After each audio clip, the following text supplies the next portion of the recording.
How to make a red velvet cheesecake cake. Let's get into it.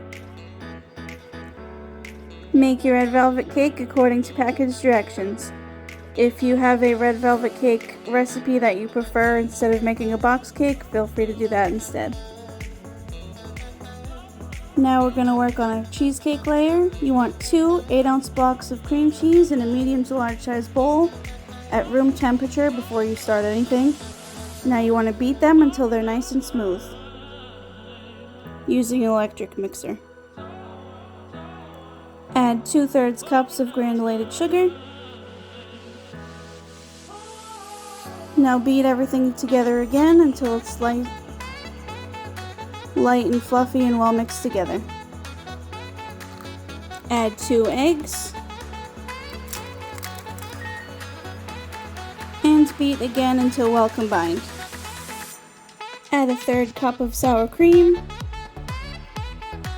1 tablespoon of flour, a teaspoon of vanilla extract, and 1/4 teaspoon of salt. Beat everything together until well combined.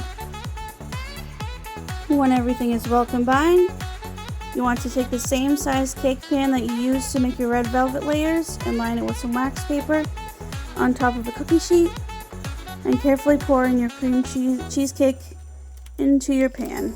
Make it one nice even layer. Bake your cheesecake off at 350 degrees until it's just a tiny bit jiggly in the center, roughly about an hour. And while our cheesecake is in the oven, we're going to make our cream cheese frosting. Take 2 8-ounce blocks of cream cheese, again room temperature, and beat until smooth. Add 1/2 cup of room temperature butter and beat until smooth. Beat till smooth. Add 2 1/4 cups of powdered sugar.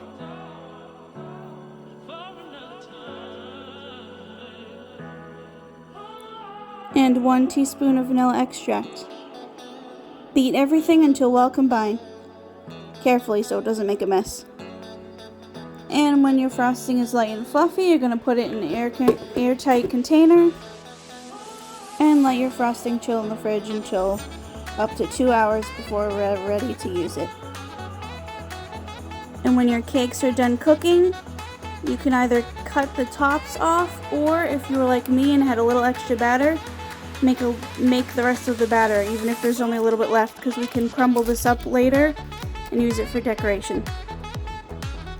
But in any case, wait for your cakes to fully cool down and go completely cold before wrapping them tightly and letting them chill in the fridge overnight. And when your cheesecake comes out of the oven, let it cool down completely and completely go cold before wrapping it up tightly and letting it chill in the fridge overnight. About 2 hours before you're ready to frost your cake, take out your cream cheese frosting so it has time to get down to room temperature so it's easily spreadable. When you're ready to actually frost your cake, take everything out of the fridge and unwrap everything. Place 1 cake layer on a large plate. Also be very careful with your cheesecake. As you can see, it's going to be very fragile. Mine kind of fell apart a little. I'm glad this is a middle layer, not a top or a bottom, because this would have been a nightmare to frost. And as I said, being as careful as possible, place your cheesecake layer on top of one of your red velvet cake layers and press firmly down so the top and the bottom adhere to each other. This way they'll kind of stick together. And do the same with your second red velvet cake layer, although flip this layer upside down so the top has a nice flat top. And again, just press down firmly so everything adheres and sticks together. And now, taking your cream cheese frosting and being as kind of gentle as possible, frost the top and the sides of your cake. And once you've got the tops and the sides of your cake decorated, frosted, we're going to grab a pastry bag fitted with a star tip and make some rosettes on the edges or wherever you'd like on your cake.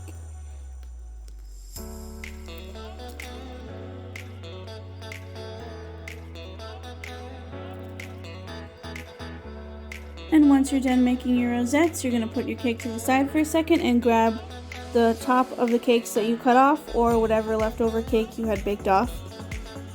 And basically we're just going to crumble this up into pieces. We're going to use this as more decoration for your cake. Make sure you get like a moderately fine crumb just so you can easily sprinkle it. And now with your cake crumbs, you're going to carefully sprinkle them wherever you'd like on your cake. You can put some on the top. You can probably do it a little bit nicer than what I did, but that's fine. You can carefully take some and put it on the side if you'd like. You can put it at any length, just on the bottom, the middle, the top, the whole cake, whatever you'd like. Have fun with it. So as you can see, I put a bunch on the top and on the bottom.